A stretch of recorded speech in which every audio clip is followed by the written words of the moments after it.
Hey everybody, Jillian here. Hope you are having a good weekend, what's left of it. I'm going to give you 3 proven methods of controlling your weight. And I'll go ahead and get right into it because I need to cook dinner. But I've been doing a little bit of research this afternoon and I wanted to share with you these 3 simple tips. One is probably too late for you this weekend, but you can try again next weekend. So the first one is that you engage in physical activity, about an hour of physical activity every day, or at least most days of the week. And that one, you may have heard me say at least once before, that most days of the week, 45 minutes to an hour of physical activity every day, it really is a proven method of controlling your weight, especially if you're somebody that has lost weight and now you're trying to maintain that weight off. I talked about using pedometers recently, and that's another really good way, because remember, if you don't have 45 minutes to an hour in one sitting, you can break it up. So you can do 3 15-minute bouts. You can do two 20-minute bouts, and that's going to be the same as doing one 45-minute bout all at once. Hey, Lane.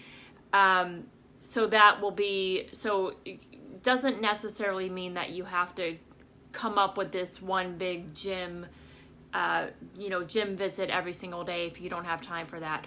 And I think that really does help people out to be physically active. The important thing is that you're physically active at some point every day, at least most days.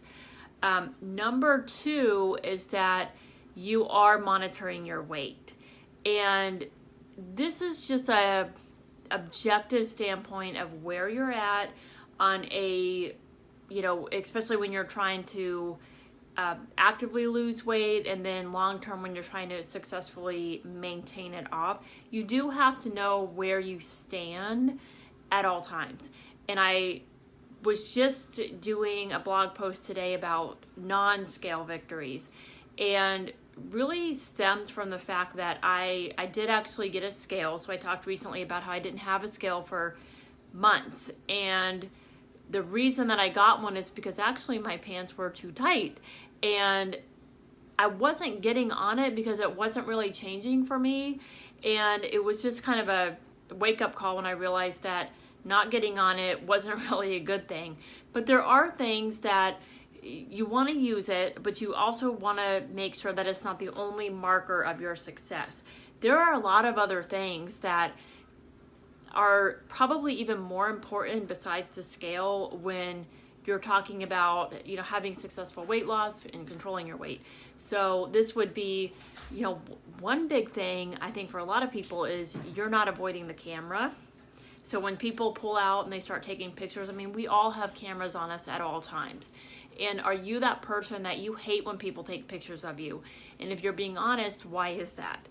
Another one would be when people tag you in pictures on Facebook.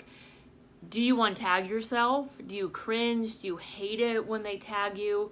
Do you never do selfies? Do you never do any of that? Is your profile picture a picture of your kids or your dog because you don't want it to be a picture of you? A non-scale victory would be that moment when somebody takes a picture of you and you truly don't mind, and you actually want them to take a picture of you, or your profile picture is you. Another thing, we were just at my child's pre-K graduation yesterday, and a woman sitting in the front, the chairs were tight. They were all very tight. They all had arms. And a woman looked at me from the front and she said, "These chairs are really tight." And I could tell she was uncomfortable because she was too big for it. And I've been in that uncomfortable situation where I've had, patients coming in to see me, and it was kind of a question of were they going to fit in that chair or not. And these are hard things to talk about. I know that for some of you, you might be feeling vulnerable just, listening to me talk about this. But when you get to that point where You fit into the chair. You don't have to worry about it. You don't have to worry about going to a restaurant and fitting in the booth. You don't have to worry about people taking pictures of you. Those are huge non-scale victories. The last one is, and this is the one I was talking about that's probably too late for a lot of you this weekend, but you eat about the same on the weekdays to the weekends. So I think this is why a lot of people actually who are trying to lose weight just maintain their weight and they don't see results, because Monday through Friday or Monday through Thursday, they're doing really, really good and they're following that plan that they set for themselves. And then Friday night comes and it's just kind of like, everything goes out the window.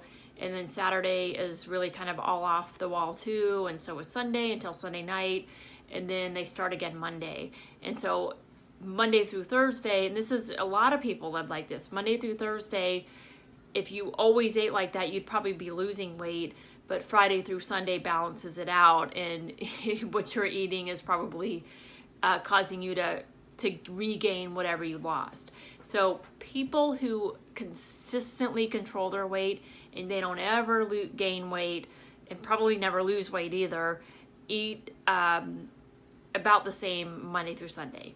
And if you're trying to lose weight, then you want to eat the same Monday through Sunday as well, but you want to be following that plan that's working for you to lose weight. So hopefully those 3 tips are a little bit eye-opening for some of you. Just to recap really quick, you are physically active most days of the week, and that's at least 5 days a week, 45 minutes to an hour, and you can break that up. Number 2 is you are weighing yourself regularly. So whatever that means for you, that's once a week or every other day, maybe every day, but don't forget about the non-scale victories. And then number 3 is you are eating about the same every day of the week from the weekdays to the weekends. So have a good rest of your weekend, good rest of your Sunday. Thanks for coming on, and I will talk to you next time. Bye.